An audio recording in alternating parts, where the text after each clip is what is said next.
កម្ពស់ទឹកស្ទឹងពោធិ៍សាត់បានហក់ឡើងដល់ជាង5ម៉ែត្រហើយអាជ្ញាធរអំពាវនាវឲ្យប្រជាពលរដ្ឋប្រុងប្រយ័ត្នខ្ពស់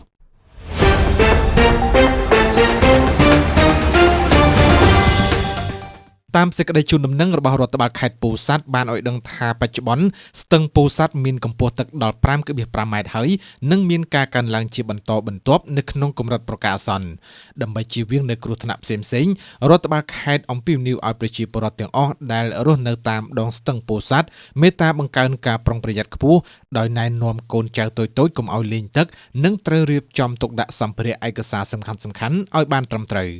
ទន្ទឹមគ្នាអាជ្ញាធរមូលដ្ឋានគ្រប់លំដាប់ថ្នាក់កងកម្លាំងប្រដាប់អាវុធមន្ទីរអង្គភាពត្រូវយកចិត្តទុកដាក់ជួយអន្តរាគមន៍សង្គ្រោះប្រជាពលរដ្ឋឲ្យបានទាន់ពេលវេលាដោយរកទីទួលសុវត្ថិភាព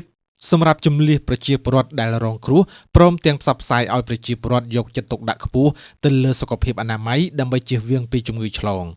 សូមជម្រាបថាកាលពីព្រឹកមិញនេះរដ្ឋបាលខេត្តពោធិ៍សាត់ក៏បានអំពាវនាវដល់ប្រជាពលរដ្ឋដែលរស់នៅតាមដងស្ទឹងជាពិសេសនៅស្រុកកណ្ដៀងសូមមេត្តាបង្កើនការប្រុងប្រយ័ត្នខ្ពស់ជាមួយនឹងចំនួនទឹកភ្លៀងស្ថានភាពចំនួនទឹកភ្លៀងតាមដងស្ទឹងពោធិ៍សាត់បាននឹងកំពុងដាក់សម្ពាធនៅក្រុងពោធិ៍សាត់ពិសេសគឺនៅចំណុចសង្កាត់ព្រៃញីសង្កាត់បន្ទាយដីសង្កាត់រលកសសង្កាត់ផ្ទះព្រៃ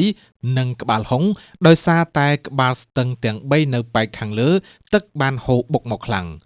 លោកខុយរីដាអភិបាលខេត្តពោធិ៍សាត់បាននឹងកំពុងអន្តរាគមន៍ជួយទប់ទឹកក៏ដូចជាជំនះប្រជាពលរដ្ឋដែលប្រឈមខ្លាំង